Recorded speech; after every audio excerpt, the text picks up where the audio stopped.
आज हम एक्सप्लेन करेंगे 2015 में रिलीज हुई movie the corpse of Anna Fritz. Movie की शुरुआत होती है हॉस्पिटल से, जहां दिखाया जाता है एक डेड बॉडी जो मूवी की एक्ट्रेस एना की होती है, जो बहुत फेमस और पॉपुलर होती है, जिसकी एक पार्टी में रहस्यमय तरीके से मौत हो गई है। एना की बॉडी मुर्दा घर लाया गया है। यहाँ पर एक वर्कर जिसका नाम पाओ है, वह एना की पिक्चर ले लेता है और अपने दोस्तों को पिक्चर भेज देता है। कुछ देर बाद हमें पाओ के दोस्तों को दिखाया जाता है, जिनका नाम इवान और हावी होता है। ये दोनों दोस्त पाओ से मिलने हॉस्पिटल आते हैं। इवान और पाओ को पार्टी करने के लिए बोलते हैं, किंतु पाओ की शिफ्ट अभी खत्म नहीं हुई है, कुछ घंटे बाकी हैं। कुछ देर बाद तीनों दोस्त हॉस्पिटल के बाहर जाते हैं और ड्रिंक और ड्रग्स लेते हैं। कुछ देर बाद इवान पाओ से एना के बारे में पूछता है और ये भी पूछता है कि वो एना को देख सकता है। पाओ पहले मना कर देता है, फिर एना के बार बार फोर्स करने के बाद पाओ अपने जॉब को रिस्क में डालते हुए राजी हो जाता है। फिर पाओ अपने दोस्तों के साथ मुर्दा घर की तरफ जाने लगता है। इवान एना को देखने के लिए बहुत एक्साइटेड होता है, पर हावी बहुत डरा होता है। फिर भी वह अपने दोस्तों के साथ मुर्दा घर चला जाता है। अब पाओ इवान और हावी को लेकर एना की बॉडी के पास आते हैं और अब उसके ऊपर से कफन हटा देते हैं। एना बहुत खूबसूरत होती है और इवान खुद को रोक नहीं पाता और एना के बूब्स प्रेस करने लगता है। इवान को ऐसा करते देख हावी को बहुत खराब लगता है, क्योंकि वह एक डेड बॉडी थी। एना की खूबसूरती में इवान पूरी तरीके से डूब जाता है और अपने दोस्तों से कहता है कि अब वह एना के साथ इंटीमेट होगा। इवान हावी को ऐसे करने से मना करता है, पर इवान एना की खूबसूरती का दीवाना हो गया था। वो हावी की बात नहीं मानता। पाओ भी एना के साथ इंटीमेट होना चाहता है। पाओ अपने दोस्तों से कहता है कि एक बार उसने 18 साल की डेड बॉडी के साथ इंटीमेट हुआ था। हावी को दोनों की बातें अजीब लगती हैं, पर वो कुछ कह नहीं सकता था, क्योंकि वो दोनों उसके दोस्त हैं, पर उसके दोस्त उसकी बात नहीं मान रहे थे। फिर पाओ और हावी दूसरे कमरे में चले जाते हैं। इधर इवान एना के साथ इंटीमेट होने लगता है। इवान के हो जाने के बाद पाओ भी आता है और एना की डेड बॉडी के साथ इंटीमेट होने लगता है।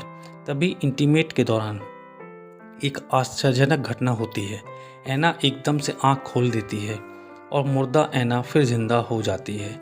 एना की खुली आंखें देखकर पाओ पूरी तरीके से डर जाता है और चिल्लाने लगता है। पाओ अपने दोस्तों को बताता है कि एना फिर से जिंदा हो गई है। एना को जिंदा देख पाओ और इवान बहुत ज़्यादा डर जाते हैं, क्योंकि उन्हें लगता है कि एना उसके रेप के होने की बात पुलिस को बता देगी और इवान उसे मारने का भी सोचता है। दूसरी तरफ हावी एना की हेल्प करने लगता है और उसे बचाने की कोशिश करता है। इवान जब अपने प्लान हावी को बताता है, तो हावी ये सब करने से पहले उसे मना कर देता है और एना को बचाने का सोचता है। और इस पर इवान और हावी की लड़ाई शुरू हो जाती है और इवान मार मार के हावी का सर फोड़ देता है और हावी के सर से बहुत ज़्यादा खून बहने लगता है। और जब इवान को रियलाइज़ होता है, तो वो हावी से माफ़ी मांगने लगता है और उसे बचाने की कोशिश करता है। एना की बॉडी अभी पूरी तरीके से काम नहीं कर रही थी, बस वो अपने सर को हिला पाती थी और धीरे धीरे बोल पाती थी। पाओ और इवान हावी को लेकर मुर्दा घर वाले साइड रूम में चले जाते हैं और हावी के खून को साफ करने लगते हैं। पाओ अपने साथी को मैसेज करता है और बताता है कि वो मुर्दा घर में लॉक हो गया है। कुछ देर बाद उसका साथी आकर पाओ को बाहर निकाल देता है। दूसरी तरफ हावी का बहुत ज़्यादा खून बहने के कारण वो सांसें भी नहीं ले पा रहा होता है और वह मर जाता है। जब पाओ वापस आता है, तो हैवी को मरा देखकर रोने लगता है। इवान पाओ को बताता है कि अगर पुलिस को ये सब पता चला तो ज़िंदगी भर जेल में रहना पड़ेगा, इसलिए दोनों एना को मारने का और हैवी की बॉडी को ठिकाने लगाने का प्लान बनाते हैं। जब ये बात इवान और पाओ कर रहे होते हैं, तो एना नीचे गिरकर हैवी के पास जाकर उसके फ़ोन से किसी को कॉल करने लगती है और ऐन वक्त पर इवान आ जाता है और फ़ोन लगने से पहले ही उसे एना से छीन लेता है। और जब कॉल हिस्ट्री खोल कर देखता है, तो पता चलता है कि अपने फादर को कॉल कर रही थी, पर कॉल कनेक्ट नहीं हुई।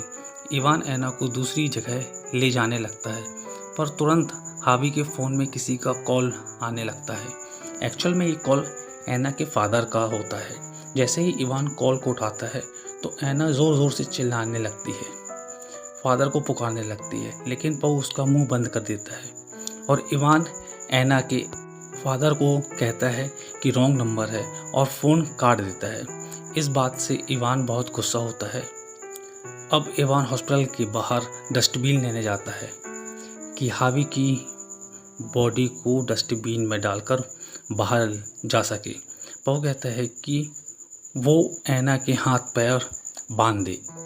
जब पो एना का हाथ पैर बांध रहा होता है तब एना उससे रिक्वेस्ट करने लगती है कि वो उसे बचा ले, वो पुलिस को कुछ नहीं बोलेगी। उसका दोस्त इवान किलर है, उसने जानबूझकर हावी का गला दबाया था जब पो बाहर गया था, और पो को यह भी कहती है कि तुम किलर नहीं हो, इसलिए तुम्हें डरने की कोई ज़रूरत नहीं और तुम इवान की बात मत मानो। पो सोच में पड़ जाता है, पर इतना स्ट्रेस होने के कारण वो सोच नहीं पाता है और एना के हाथ और पैर बांध देता है, उसके मुंह में टेप लगा देता है ताकि वो चिल्ला ना पाए। और पो रूम में जाकर हैवी का खून साफ करने लगता है और एना इस बात का फ़ायदा उठाती है और धीरे धीरे खुद घसीटकर उस मुर्दा घर से बाहर निकलने लगती है। और इधर इवान डस्टबिन लेकर मुर्दा घर की तरफ जाने लगता है। वो मुर्दा घर पहुँच देखता है कि एना वहाँ पर नहीं है। ये बात जब इवान पो को बताता है तो दोनों डर जाते हैं और एना को खोजना स्टार्ट कर देते हैं। एना रेंगते हुए लिफ्ट के पास पहुंच जाती है। जैसे ही लिफ्ट बंद होने वाली रहती है तभी वहां इवान पहुंच जाता है और एना को घसीटकर मुर्दा घर ले जाता है। अब पो को इवान के इरादे ठीक नहीं लगते और वो इवान से कहता है कि एना ने उसे सब बता दिया है कि तुमने ही हावी का जानबूझकर गला दबाया था। लेकिन इवान इस बात से इनकार कर देता है, ये एना जानबूझकर कर रही है ताकि हम दोनों को एक दूसरे के खिलाफ कर सके। फिर दोनों एना को मारने का तरीका सोचते हैं और डिसाइड करते हैं कि वो एना को दम घोंटकर मारेंगे। इवान एक कपड़ा लाकर पो को दे देता है, उसे एना को मारने के लिए कहता है, लेकिन पो मना कर देता है और कहता है कि वो किलर नहीं है और हावी का खून भी तुमने किया है, इसे भी तुम ही मारोगे। इवान 2 मर्डर का केस अपने ऊपर नहीं लेना चाहता था, इसलिए पो को हाथ पकड़कर दोनों साथ में एना का दम घोंटने लगते हैं। कुछ देर बाद एना हिलना बंद कर देती है और इवान को कंफर्म हो जाता है कि एना मर चुकी है। इसके बाद पो एना की बॉडी को साफ करने लगता है। इसके बाद इवान हावी की बॉडी को डस्टबिन में डालकर हॉस्पिटल के बाहर जाने लगता है। इवान हावी की बॉडी को हॉस्पिटल से कहीं दूर ले जाकर बाहर फेंक देता है और हॉस्पिटल की ओर बढ़ने लगता है। उधर हॉस्पिटल में पता चलता है कि पो और एना मिले हुए हैं और एना अभी भी जिंदा है। एक्चुअल में एना ने पो को मना लिया था और वो तब से मरने की एक्टिंग कर रही थी। इवान हॉस्पिटल पहुंच जाता है और पो को लेकर हॉस्पिटल से बाहर निकलने लगता है। तभी इवान अपना पैर चेक करता है, आईडी कार्ड मिसिंग रहता है। तब वह दौड़कर मुर्दा घर की तरफ बढ़ने लगता है। पो उसे रोकने की कोशिश करता है लेकिन वो नहीं सुनता। वो मुर्दा घर के अंदर घुस जाता है और जैसे ही वो मुर्दा घर का दरवाज़ा खुलता है वो वहाँ पर एना को जिंदा खड़ा पाता है। एना को जिंदा देख इवान को पता चल जाता है कि पो उससे धोखा कर रहा है और वो पो का गला दबाने लगता है, लेकिन पो उसका दोस्त रहता है इसलिए उसे जान से नहीं मारता। तभी एना पीछे से आकर इवान के गले में कैंची घुसा देती है और इवान वहीं पर तड़प तड़प कर मर जाता है। पो ये सब देख कर डर जाता है और एना पो के पास आकर उसे भी कैंची से मारने लगती है और उसकी जान ले लेती है। अब इस मुर्दा घर में एना ही है जो जिंदा रहती है।